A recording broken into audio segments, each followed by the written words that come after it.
Okay, it's competition time now, and as Easter approaches, we have got a prize that'll have all you little bunnies out there hopping with excitement, as we are giving away an incredible £25,000. Just answer this question correctly to be in with a chance of winning, and the best of luck. 3 years ago, our first guest was on her way to becoming a successful model and television presenter until a vicious acid attack left her severely physically and emotionally scarred. Determined to rebuild her life, she's used her personal experience to help prepare the lives and confidence of people like her who are fighting for normality while living with a disfigurement. Please welcome Katie Piper.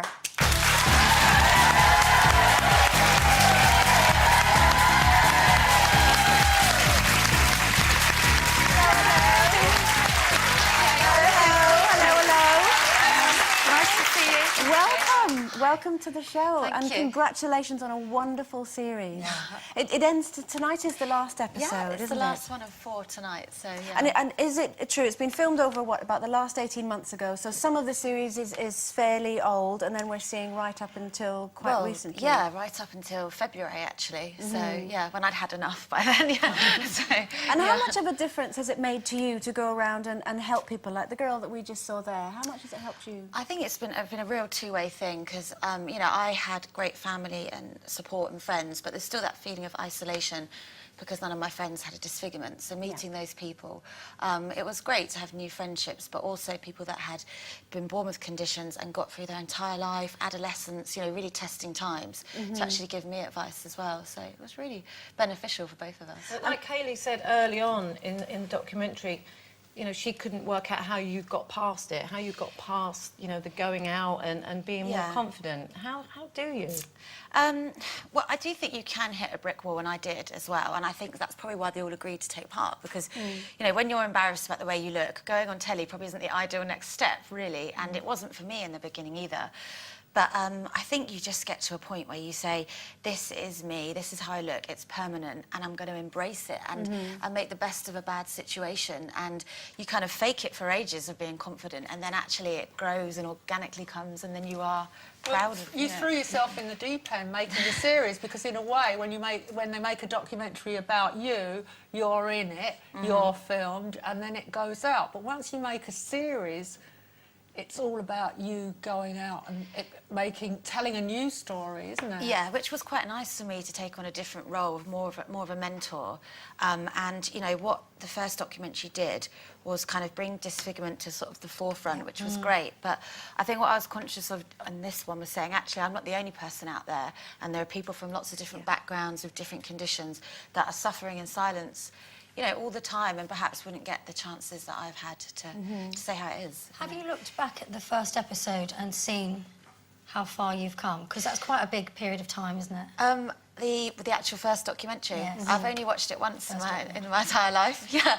So, and I think that is because for me it was sort of a bit of closure, and I kind of don't want to revisit that time again. I mean, when I look at pictures, and I kept journals, and I moved house just before Christmas, and I took all the journals with me, and I was reading some of them through, and I was like, oh gosh, I was actually mad, you know. But it was quite quite embarrassing actually. The other thing is that you actually, by the end of it, managed to leave home, and you've now lived by yourself, or you live up in London. So in fact, you've kind of learned how to be by yourself again. Yeah, which is strange. And actually, you know, when you talk about self-esteem, I think my self-esteem's higher now, because I was one of those awful people that always liked to have a boyfriend, didn't really like my own company, was always out and about, going to nightclubs, you know. So now I'm probably quite boring by my friends' standards, but now but I like being alone now. And also, you know, I read your book last night, Katie, and it's absolutely, I could not put it down. And one of the things that really struck me was how wonderful your family is. Your mum, your dad, your brother, and your sister. It must have been terribly brave of you to leave the bosom of your family and return back to London where the attack happened. How did you get the strength to do that? It was hard, and I think to the eye, everyone thinks the biggest thing I lost was, you know, beauty and my appearance, and people's kind of what they think is a compliment when they meet me is, oh, you're still really pretty, and you think, oh, that's quite patronising, and actually that's not the bigger picture, because the thing I lost was the independence of being an adult, you know, going back to having mum shower me and dress me and help me, and so that final piece in the puzzle was moving back. But it wasn't last time I left when I was 19. It was like, right, see you later, I'm going, not looking back. But it was quite, I cried actually when I moved out. So. Katie, we've been talking earlier about forgiveness.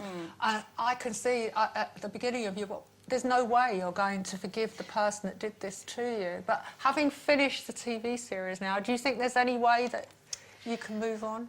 I was listening to what you were talking about. I was listening backstage and I was thinking it's such a personal thing, and I know what you were saying about James Bulger's mother, and I think really if an apology is sincere, then surely, yes, it gives closure to you and the person that did this terrible thing to you. But if you're never, you know, in my personal situation, my attackers have never even admitted that they did it to me.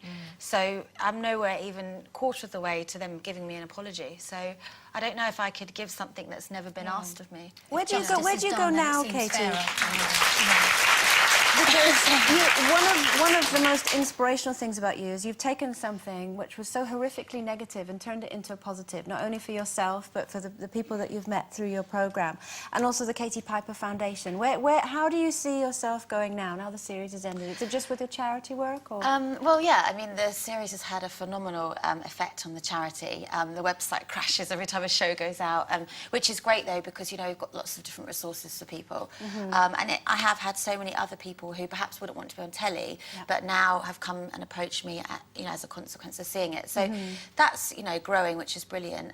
So I'm kind of doing like 10-hour days at the charity and stuff. So yeah, and I've really enjoyed, you know, writing the book. I'm going to do some more writing as well. So, but you don't mind the attention it brings you, because it's overwhelming. All of a sudden, everybody knows who you are. You're everywhere, aren't you? Well, it's weird. It's like being a celebrity about the sex and the money. You know, it's like kind of strange. You know?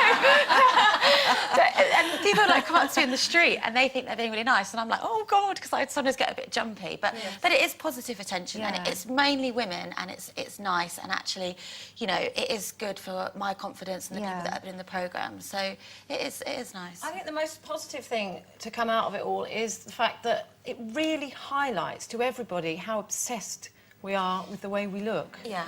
Everybody.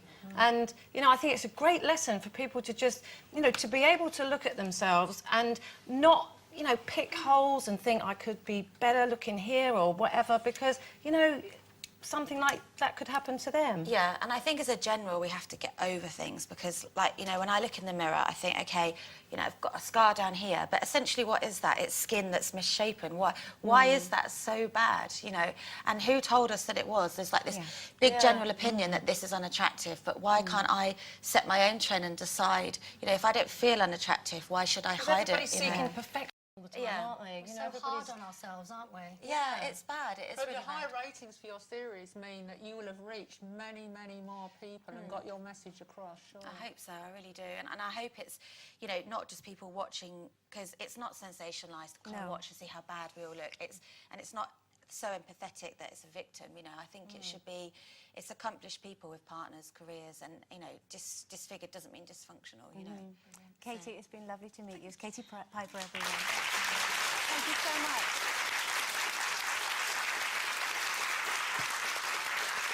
Time for another break. Coming up, would you turn down a wedding invite if your partner wasn't invited? Back to you.